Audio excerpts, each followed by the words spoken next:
오늘 이 말씀 읽은 부분은 참 어렸을 때 주일학교 때 우리의 가슴을 막 들뜨게 만들었던 굉장히 기대감에 부풀게 만들었던 그런 장면인 것 같습니다. 노예로 형들한테 버림받고 노예로 팔려 나갔던 요셉의 그 13년의 힘들었던 인생이 드디어 이제 길을 펴고 꽃을 펴고 이제 드디어 밝은 빛을 보는 그 순간이죠. 그래서 총리가 되는, 그래서 왕이 너한테는 내가 왕좌밖에는 너보다 높은 게 없다 할 정도로 그렇게 굉장히 그 길을 열어주는 장면을 보게 됩니다. 오늘 이 말씀을 통해서 우리가 좀 한번 진가가 드러나는 순간이라는 제목을 가지고 말씀을 한번 나눠보도록 하겠습니다.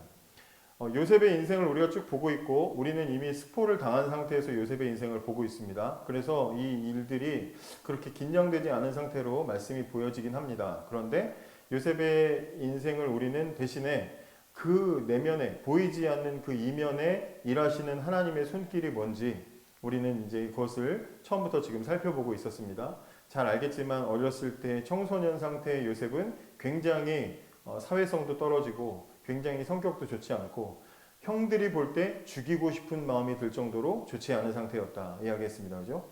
그런 상태였던 요셉을 하나님께서 지난 13년 동안 다루셔서 낮추시고 버림받게 하시고 외롭게 하시고 억울하게 하시고 이런 모든 과정들을 통해서 하나님이 그의 삶을 지키셨다.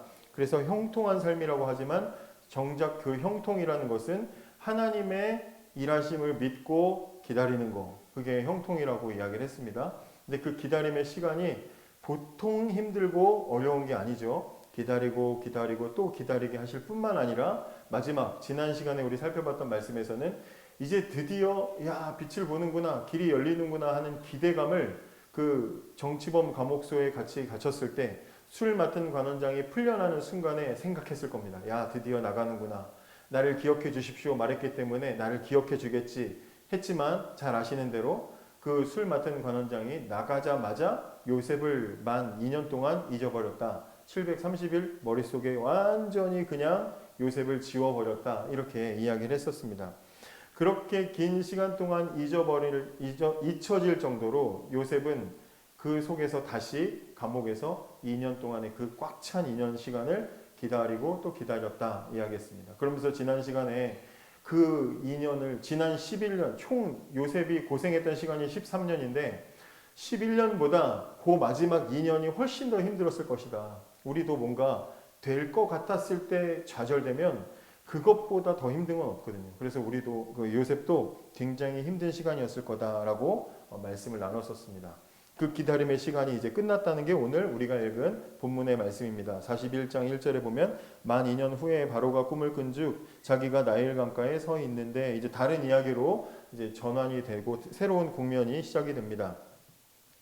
우리는 요셉이 그래서 오늘 우리가 읽은 요셉이 그래서 총리가 됐고 잘 됐고 나중에 잘 풀렸다. 우리는 거기에 관심이 많지만 성경은 굉장히 상세하게 요셉이 겪은 좌절과 어려움과 실망스러운 상황들을 우리에게 쭉 소개해주고 있습니다.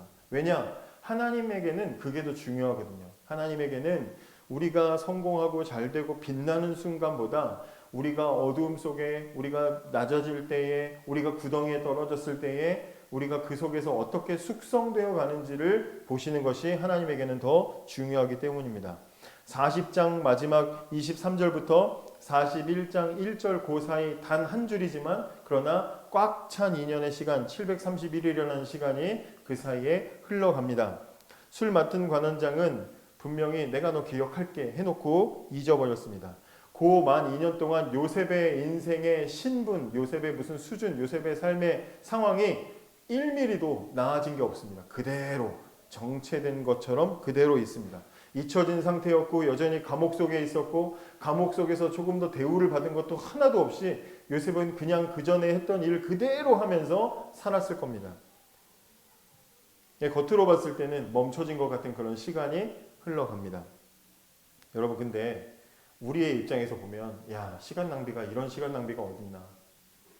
나 같은 인재를 지금 우리 아까 찬양도 우리를 사용하셔서 했는데 나 같은 인재를 지금 사용해야 되는 하나님 지금 나한테 지금 뭐 하시는 건가. 혹시 그렇게 생각한다면 이 시간 하나님에게 있어서는 절대로 하나님은 시간을 낭비하는 분이 아니라는 것을 우리가 알아야 됩니다. 내가 볼 때는 내 입장에서는 실패하는 것 같고 내 입장에서는 정체된 것 같은 시간도 하나님이 나를 빚어가는 시간이라는 것을 믿어야 돼요. 그냥 여러분들이 어렸을 때부터 이게 학습돼가지고 아멘 자동 나오는 게 아니라 정말로 그렇게 생각해야 돼요. 내 삶의 상황이 그러할지라도 하나님은 나를 빚어가고 계신다는 사실을 진심으로 믿자는 게 오늘 이 말씀을 나누는 취지가 되겠습니다. 하나님은 요셉이라는 사람을 보석처럼 소중하게 다듬어 가고 계십니다.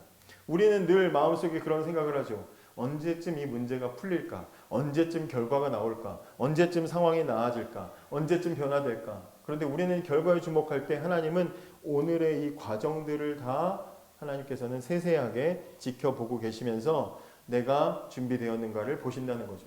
우리는 찬양으로 우리를 사용하소서 했지만 그럼 하나님은 우리에게 이 말씀을 통해서 되물으시는 거죠. 준비됐어? 라고 묻는 겁니다. 준비됐으니까 지금 사용하소서라고 말하는 거야? 정말 됐어? 사용해도 돼? 하나님은 지금 그렇게 우리에게 물으실 수도 있다는 것입니다. 저 나가서 여기 애들 좀 조용하라고 좀 얘기해 줄래요? 저쪽에 가서 떠들라고. 저쪽 가서 떠들라고 얘기해 주세요. 자, 오늘 1절 보면은 이렇게 시작합니다. 드디어 그 시간이 끝났고 만 2년 후에 바로가 꿈을 꾼즉 이렇게 되어 있습니다. 자, 새로운 일이 이제 시작이 되고 요셉의 인생에 새로운 국면이 시작되는데 그 새로운 국면이 시작되는 데 있어서 그 주어가 누구냐? 하나님이었다는 거예요. 하나님이 시작하셔요. 요셉이 드디어 되어서 요셉이 뭔가를 했고 요셉이 만들어갔고 요셉이 자기의 인생에 새로운 개척을 했다 이렇게 말하지 않고 모든 상황에서 요셉의 인생의 새로운 변화의 시작점도 역시 하나님이 하십니다.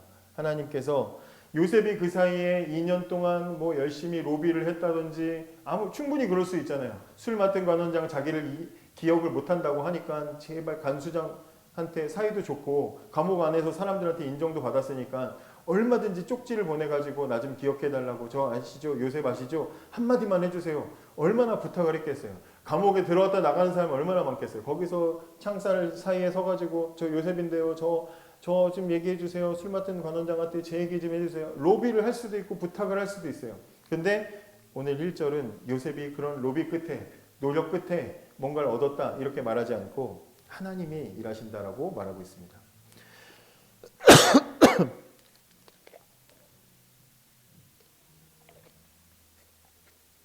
어떻게 보면 요셉은 가만히 있었는데 요셉이 가만히 여전히 그대로 하나님의 뜻을 기다리는 동안 하나님은 요셉의 삶을 어떻게 하시는 게 아니라 그 요셉을 어떻게 할 수 있는 능력을 가진 바로를 흔들기 시작하십니다. 바로는 이 당시에 최고의 권력자죠. 이집트에서 파라오는 신처럼 여겨지는 그런 존재였습니다. 그런데 하나님께서는 이상한 꿈을 꾸게 하셔서 바로의 밤을 뒤흔들어 버리셨어요. 꿈자리가 뒤숭숭하고 사나운 거예요. 근데 8절에 보면 41장 8절에 보면 아침에 그의 마음이 번민하여 그죠? 여러분 꿈을 꿨는데 꿈을 다 기억하세요? 혹시 지난밤에 지난주에 혹시 뭐 꿈 꾼 거 있으세요? 뭐 제가 해석해 드린다는 건 아니고 꿈 꾼 거 있냐고요. 꿈을 꾸면 이상한 꿈을 꿀 수도 있잖아요. 그죠? 그걸 뭐 가지고 늘 고민하나요? 여러분? 이상한 꿈을 꿨다고 해서 무슨 뜻일까 봐 고민하나요? 보통 저는 잊어버리고 잘 기억을 못 하는데 꿈을 꿨다고 해서 그걸 고민할 수도 있지만 안 할 수도 있는 거거든요. 바로 왕이 뭐 부족하다고 뭐가 그렇게 필요하다고 이 사람이 꿈을 꿨는데 꿈 내용이 뭐예요? 살찐 소, 마른 소 나와가지고 막 뛰놀다가 잡아먹히고 또 잘 익은 곡식과 마른 것들이 와서 또 마른 것이 잡아먹고 집어삼키는 그런 얘기잖아요. 혹시 이 말씀 지금 모르는 사람들 혹시 있어요? 보세요. 눈으로 한번 보세요. 2절 꿈 얘기죠. 2절 아름답고 살찐 암소가 강가에 올라와서 길밭에 뜯어먹고 흉하고 파리한 다른 7 암소가 와서 있다가 이 흉하고 파리한 소가 살찐 소 아름답고 살찐 소를 잡아먹었다는 이야기예요. 그 다음에 밑에도 또 다시 5절에 있죠. 한 줄기 무성하고 충실한 7 이삭이 나오고 가늘고 동풍에 마른 7 이삭이 나와서 또 잡아먹었다. 이런 꿈을 꿨다고 쳐요. 여러분들 꿈속에 그런 꿈을 꿨다고 쳐요. 번민할 정도로 고민할 수 있는 일인가요, 이게? 무슨 뜻일까? 밥도 안 넘어가고 막 일도 안 잡히고 그런가? 그럴 수도 있지만 아닐 수도 있는 거거든요. 근데 바로는 이날 이 꿈을 꿨는데 이상하게 그게 마음에 해소가 안 되는 거예요. 이게 도대체 뭘까? 심지어 번민할 정도로 고민을 하는 거예요. 이거 내가 혼자서 안 되겠다. 그래서 온갖 자기 주변에 있는 지혜로운 뭐 그런 사람들을 다 갖다가 부르죠. 술객과 박사들을 다 부릅니다. 해석하는 자들을 불러요. 근데 8절의 끝에 이렇게 돼 있죠. 아침에 그의 마음이 번민하여 사람을 보내어 애굽의 점술가와 현인들을 모두 불러 그들에게 꿈을 말하였으나 그것을 바로에게 해석하는 자가 없었더라. 여러분, 이게 우리가 어렸을 때 이 이야기를 그냥 접했기 때문에 자연스럽게 받아들이는 거지만 생각해봐요. 여러분들이 점술사야. 여러분들이 이런 걸 해석해주는 전문가야. 점쟁이야. 점쟁이야. 근데 바로 왕이 불렀어. 야, 내 꿈자리가 이래. 그러면서 내 꿈은 이런 내용인데 이게 무슨 뜻이니? 물어보면 여러분들은 알든지 모르든지 대답할 것 같아, 안 할 것 같아? 대답 안 할 것 같아? 규민이 안 할 것 같아? 저는 100% 합니다. 저는 이건 말이죠. 그러면서 이제 막 그냥 제 나름대로 해석을 할 거란 말이에요. 느부갓네살 왕은 꿈 꿔놓고 내가 꾼 꿈이 뭔지 맞추고 그걸 해석해. 이렇게 말했어요. 그 다니엘은 정말 탁월하게 그걸 말했잖아. 전혀 정보가 없는 당신이 꾼 꿈은 이거고 맞죠? 그리고 이 꿈은 이런 뜻입니다. 이렇게 말했단 말이에요. 그러니까 거기 문제가 어려워. 근데 지금 바로 왕의 꿈은 내 꿈은 소가 잡아먹고 막 이런 꿈이야. 이거 무슨 뜻이니? 하면 전문가든 아니든 거기 왕 앞에 불려간 사람이라면 뭐라고라도 대충 말을 해서 둘러댔을 거예요. 이건 이런 뜻일 겁니다. 저런 뜻일 겁니다. 대충 자기가 했던 짬밥 가지고 쭉 해가지고 늘어났을 거란 말이죠. 근데 이상하게 8절에 그 꿈을 왕 앞에서 해석하는 사람이 없었대요. 그럼 이건 누가 한 일이냐 이 말이지. 생각해야 돼요. 우린 자연스럽게 이 이야기를 받아들이지만 하나님은 하나님의 일을 하실 때 하나님의 사람만 만지시는 게 아니라 하나님의 사람이 돋보이도록 다른 것들을 막으시기도 한다는 거예요. 이 똑똑하고 전국 팔도에 똑똑하기로 소문난 사람들이 모였는데 이 사람들이 아무도 해석하지 못하도록 하나님이 어떻게 해요? 그들을 막으셨다는 거예요. 하나님이 하시는 일이죠. 하나님이 지금 판을 깔고 계시는 거죠. 여러분, 하나님께서는 지금 이 요셉을 드디어 준비된 이 요셉을 감옥에서 끌어내시기 위해 가장 적절한 자리로 꺼내시기 위해서 하나님은 지금 요셉을 흔드시는 게 아니라 그 위에 사람들을 흔들고 계시고 또 다른 사람들의 입을 막고 계신다라고 이야기하고 있는 거죠. 여러분, 그러니까 인생이라는 것은 우리 인생이라는 것 저도 감히 인생을 논할 수는 없겠지만 인생이라는 것은 내가 흔들고 내가 두드린다고 해서 다 되는 게 아니라는 거예요. 하나님이 그런 상황을 만들어 주셔야만 우리가 그렇게 되어질 수 있다라는 것이죠. 때가 되면 하나님은 우리의 환경을 흔드셔서 우리의 윗 대가리를 흔드셔가지고 하나님은 우리를 끄집어내신다. 성경이 우리에게 알려주고 있다는 거죠.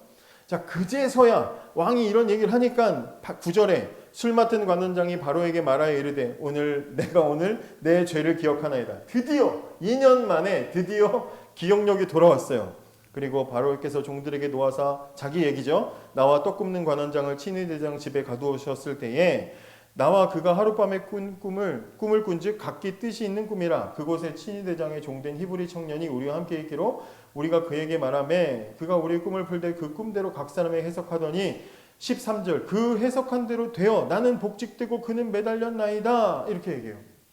이제야 깨달아진 거예요. 이제야 생각이 났어요. 하나님이 그의 마음에 이제 깨닫게 하신 거죠. 2년 만에. 자, 이런 상황에 이제 드디어 해서 그 다음 절에 이에 바로가 사람을 보내어 요셉을 부르매 그들이 급히 그를 옥에서 내놓은지라 이렇게 되어 있습니다. 드디어 문이 열리고 요셉 나와. 죄수번호 1321번 나와. 요셉이 탁 나갈 때 그 마음속에 술 맡은 관원장이 드디어 널 기억했다. 이러면 여러분 같으면 어떤 생각 들겠어요? 일단 눈물이 나겠죠. 눈물 막 흘리면서 어떻게 나한테 그럴 수 있어? 막 그러면서 보기만 해. 나 진짜 째려볼 거야. 눈이 막 찢어지도록 째려보겠죠. 근데 요셉의 인생 전체로 보세요. 전에도 이런 말씀을 나눴지만 불과 2년 전에 술 맡은 관원장이 나갔을 때 요셉을 기억해가지고 같이 데리고 나갔다면 요셉은 지금쯤 뭐 한다고요? 술 맡은 관원장 집에서 남의 꿈 해석해주는 점쟁이 같은 하인으로 살았을 거예요. 일도 잘하겠다. 가성비 좋은 하인으로 살았을 겁니다.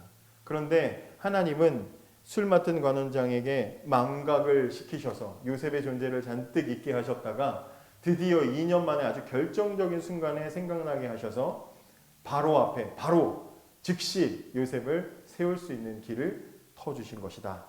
우리가 이야기했습니다. 그렇기 때문에 하나님의 시계, 하나님의 타이밍은 너무나도 정확하다. 우리 이걸 믿어야 돼요. 하나님의 방식, 하나님의 타이밍은 정확하다. 하나님은 절대로 실수하지 않으신다. 인간을 이렇게 정교하게 창조하신 하나님께서 우리의 신체를, 우리의 모든 것을, 세상이 돌아가는 모든 것들을 정교하게 만드신 하나님께서 우리에게 일하실 때도 하나님은 정확하게 일하신다.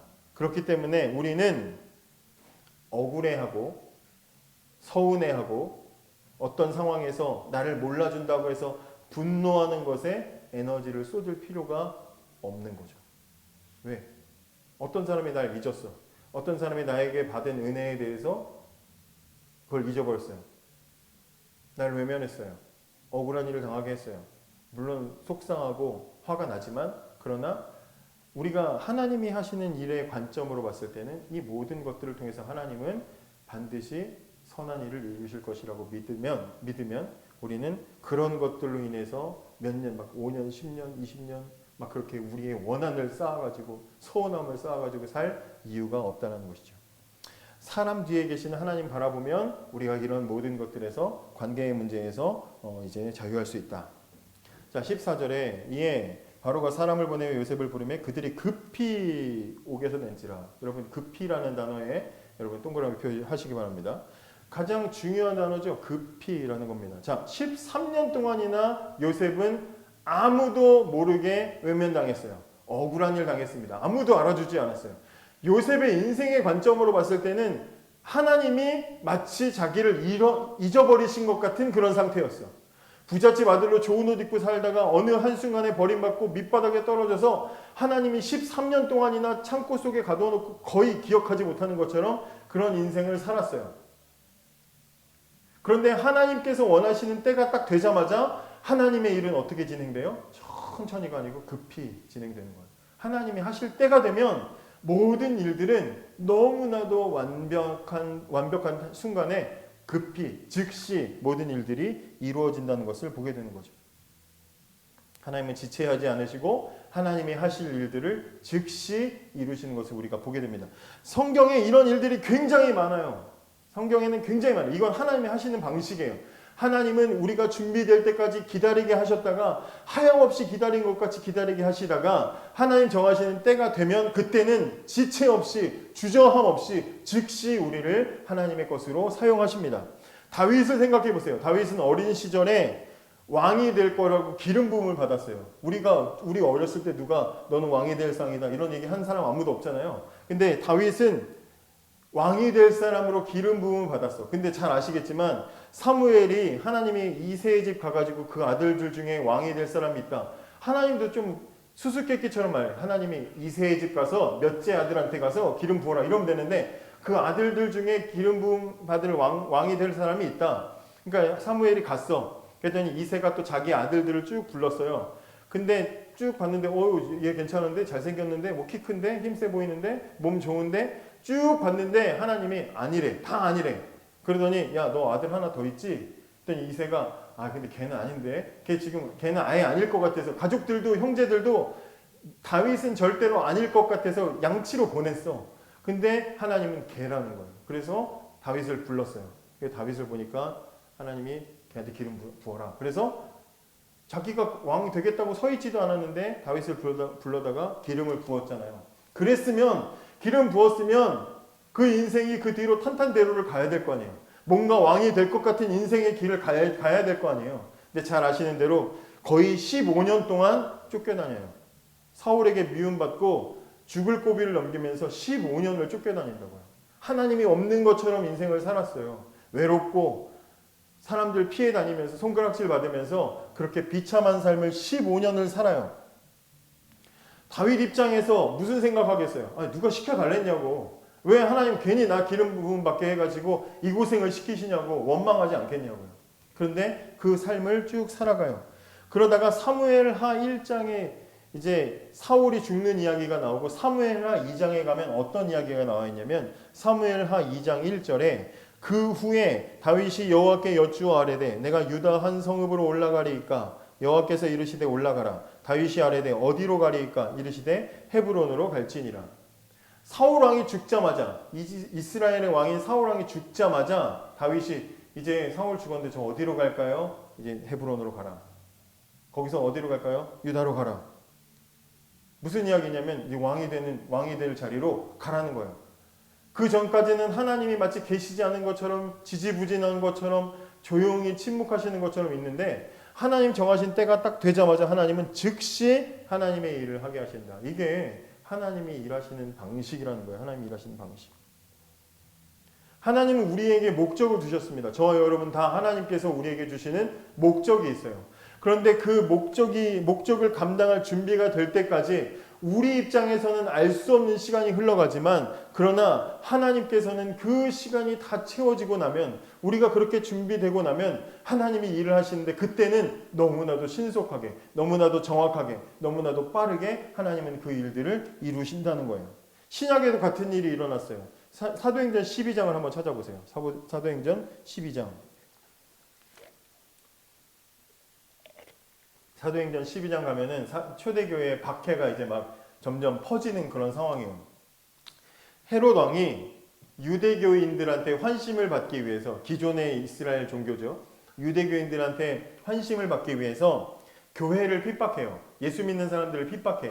그러면서 이 본보기로 예수님의 제자였던 야고보를 죽입니다. 야고보를 죽이고 그 다음에 베드로도 죽이려고 예수님 제자하면 대표적인 인물이 베드로니까 베드로를 죽이려고 잡았어요.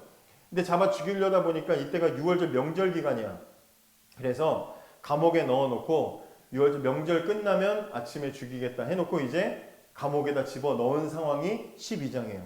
혹시 모를 상황에 대비해서 경계를 강화하고 이 베드로를 감옥 속에 넣어놓고 양쪽 팔에다가 군인들을 한 명씩 배치해가지고 팔과 팔을 쇠사슬로 묶어가지고 도망가지 못하게 묶어놓은 상태. 그리고 그 감옥 밖에서도 파수꾼들이 지키고 있는 그런 상태입니다.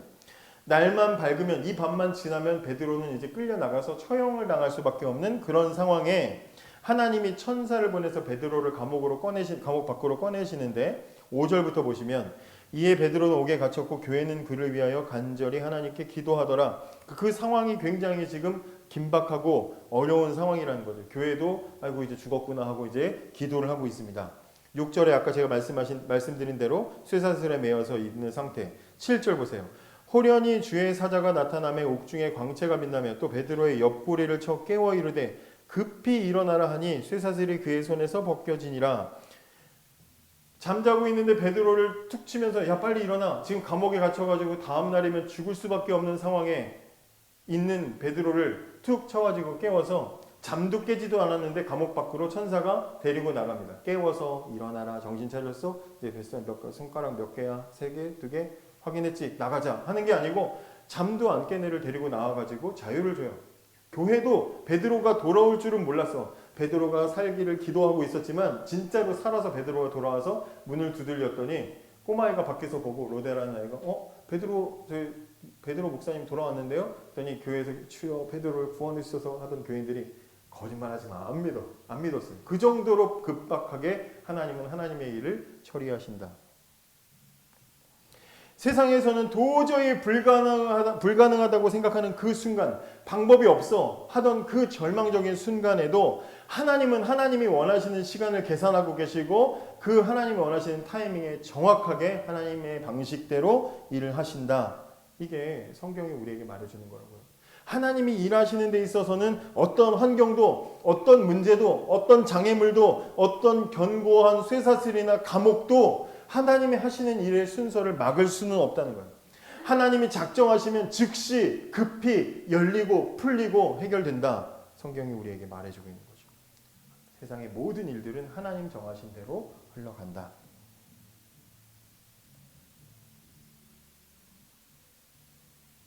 여러분, 하나님이 만드시는 이런 반전의 순간이 가장 확실하게 드러날 때가 언제일까요?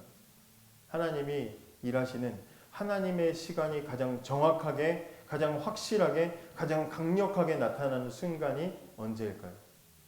언제일 것 같으세요? 언제일까요?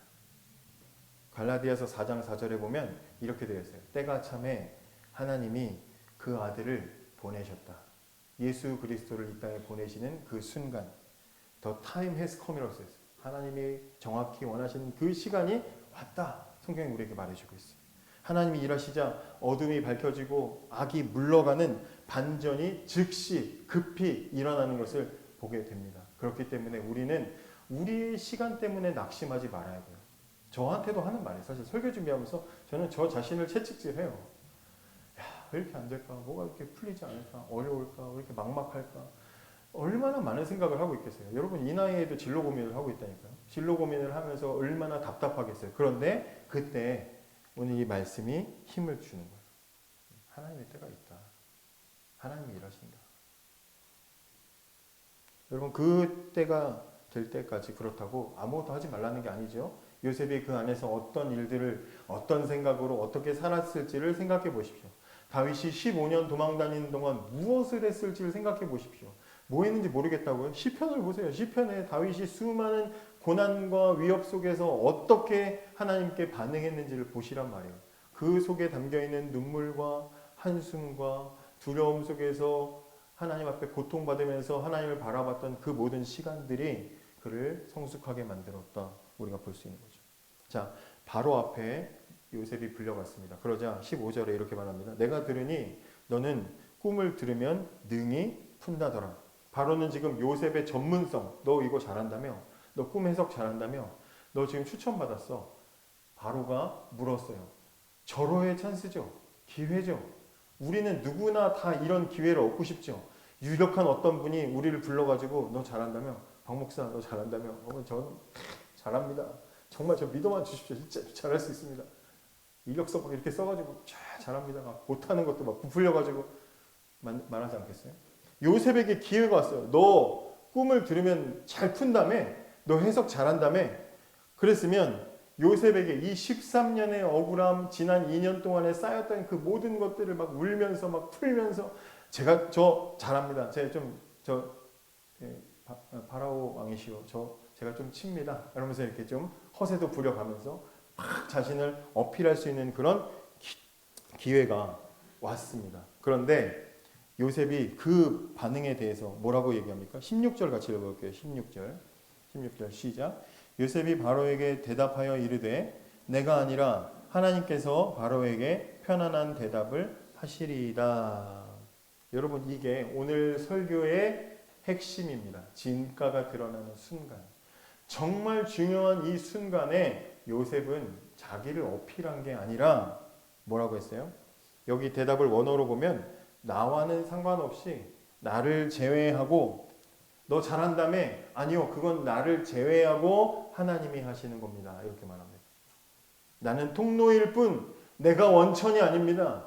나한테서 나오는 게 아닙니다. 나를 제외한 일입니다. 이렇게 이야기하고 있습니다. 이거 단순히 겸손한 게 아니라 그 꿈을 해석하는 능력은 내 능력이 아니라 하나님의 것입니다 하고 하나님을 높입니다. 거기다가 뭐라고 얘기해요? 하나님께서 바로에게, 바로 왕 당신에게 평안을 주실 것입니다. 평안한 대답, 샬롬을 주실 것입니다. 이렇게 말해요. 아까 8절에 바로는 어떤 상태였어요? 번민하는 상태였어요. 요셉의 대답은 그냥 그 꿈의 대답을 해주는 것뿐만이 아니라 바로의 지금 영적인 문제, 그가 가지고 있는 그 영적인 고통, 번민함, 그 인간적으로 해결할 수 없는 그 문제를 하나님께서 풀어주시고 당신에게 평안을 주실 거라고 정확하게 그에게 필요한 대답을 해주게 됩니다. 나는 아무것도 아닙니다. 하지만 나를 통해서 일하시는 하나님이 당신에게 평안을 주실 것입니다. 당신의 근본적인 문제를 나를 통해 일하시는 하나님이 해결하실 것입니다. 나는 아무것도 아니지만 나를 통해서 하나님이 당신에게 다가오실 것입니다. 여러분 이게 신자가 세상에 대해서 할 수 있는 최고의 대답이죠. 내가 할 수 있습니다. 내가 해봤습니다. 내가 압니다. 내가 하나님 좀 아는데 하나님 이런 분이십니다. 이 태도가 아니고 나는 아무것도 아니고 나는 통로에 불과합니다. 나는 그냥 하나님을 전달하는 대사에 불과합니다. 근데 그 하나님이 나를 통해서 그렇게 당신에게 필요한 것을 주실 것입니다. 여러분 이게 우리가 신자가 세상을 향해서 할 수 있는 가장 정확하고 정직한 고백이 되는 거죠. 이게 바로 요셉이 지난 13년 동안 고통의 시간을 통해서 얻어낸 그의 삶에서 우러나오는 진가죠. 진가. 요셉이 드디어 그 상황이 됐을 때, 어릴 때는요, 요셉이 이런 상황이 됐을 때, 제가 할 줄 압니다. 척척척척. 자기의 능력을 보여주는 게 진가라고 생각했어요. 근데 말씀을 다시 보니까 그게 아니에요. 옛날 요셉이었으면 그랬죠. 자기 꿈꾼 거 가지고, 자기가 뭐 이런 거 가지고, 형들한테 부모님 다 모아놓고, 내가 제일 높았다, 내가 제일 잘났다, 막 그러면서 떠들어댔던 옛날 철부지 시절에는 그랬을지 몰라요. 그런데 지난 13년이 요셉의 인생을 바꿔놨어요. 삶의 태도를 바꿨어요. 철저하게 자신은 뒤로 빠지고 하나님만 높이는 삶으로 그 삶의 태도가 바뀌었다. 여러분, 신앙의 진가는 결정적인 순간에 이렇게 드러나게 되는 겁니다. 나를 높일 수도 있고 나를 자랑할 수도 있고 나를 어필할 수도 있는 그 순간에 나는 뒤로 빠지고 하나님께 영광을 돌릴 수 있는 삶의 태도, 그게 하나님이 원하시는 준비된 자의 삶인 줄을 믿으시기를 바랍니다. 내가 한번 보여줘야지. 내가 한번 진짜 하나님의 기회만 주면 다 죽었어. 그게 아니고 내가 어떤 상황이든지 나를 통해서 하나님이 드러나시기를 원하는 마음. 요셉은 단순히 꿈만 해석하고 끝나는 게 아니라 대안을 제시하죠. 7년 풍년이 올 것이고 7년 흉년이 온다는 이야기인데 7년 풍년 동안에 곡식을 잘 준비해가지고 흉년을 대비하면 우리가 살 수 있습니다. 지혜로운 사람을 세워가지고 우리가 그걸 대비하시면 됩니다. 대안까지도 제안을 합니다. 그 대답을 듣고 오늘 우리가 읽은 말씀을 하는 거예요. 바로가 이렇게 고백합니다. 38절. 이와 같이 하나님의 영에 감동된 사람을 우리가 어찌 찾을 수 있으리요? 야, 너밖엔 없다. 너처럼 대답하는 사람이 없다. 너가 해야 되겠다. 여러분, 세상이 우리를 보고 신자들을 보고 감동하는 지점이 바로 여기에 있어요. 우리의 능력, 그들 세상과 똑같은 방식으로 성공했을 때, 잘 나갔을 때 세상은 우리에게 감동하는 게 아니고 세상이 도저히 설명할 수 없는 평안과 지혜를 하나님을 통해서 나타냈을 때 세상은 우리를 존중해주고 박수 쳐주고 인정해주는 거죠. 그 이후에도 마찬가지입니다. 요셉이 그래서 그 총리 자리에 오르고 나서 어떻게 해요?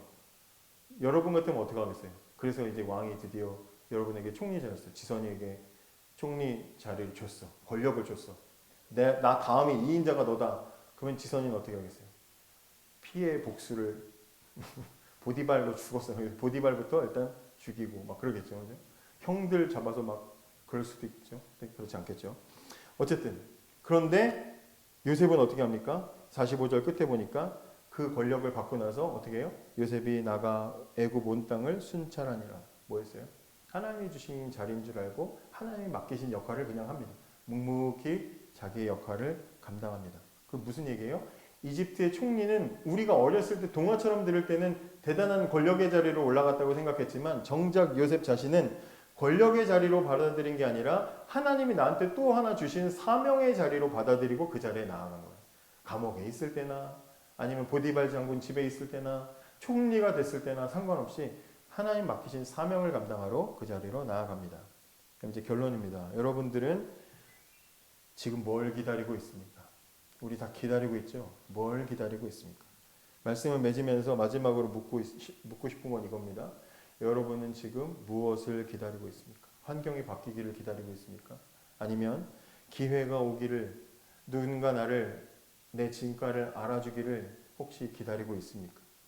요셉을 보십시오. 요셉은 아무것도 변하지 않는 자리에서 하나님만 바라보는 법을 긴 시간 동안 훈련받았습니다. 요셉의 진가는 감옥에서 드러나지 않았고 총리가 되어서 갑자기 생긴 것도 아닙니다.